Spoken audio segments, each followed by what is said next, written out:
وقضى ربك ألا تعبدوا إلا إياه وبالوالدين إحسانا إما يبلغن عندك الكبر أحدهما أو كلاهما فلا تقل لهما أف ولا تنهرهما وقل لهما قولا كريما واخفض لهما جناح الذل من الرحمة وقل رب ارحمهما كما ربياني صغيرا সূরা বনী ইসরাঈল আয়াত 23-24।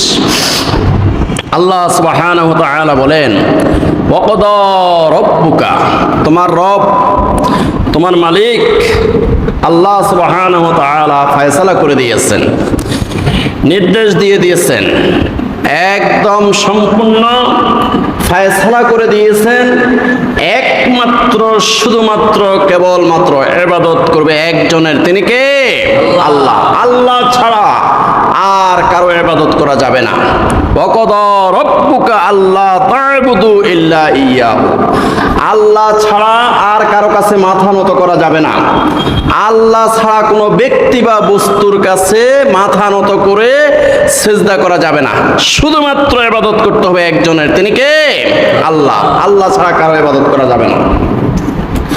ওয়াবিল ওয়ালিদাইনি ইহসানা, আল্লাহর ইবাদতের পরেই তোমাদের উপরে ফরজ হলো মা বাবার খেদমত করা। ওয়াবিল ওয়ালিদাইনি ইহসানা, মা বাবার সাথে ইহসানমূলক আচরণ করতে হবে, সদয় আচরণ করতে হবে, সাবলীল আচরণ করতে হবে, মাধুর্যপূর্ণ আচরণ করতে হবে, মা বাবার সাথে সৌহার্দ্যপূর্ণ আচরণ করতে হবে। মা বাবা পাগল হলেও মা বাবার সাথে সুন্দর আচরণ করতে হবে।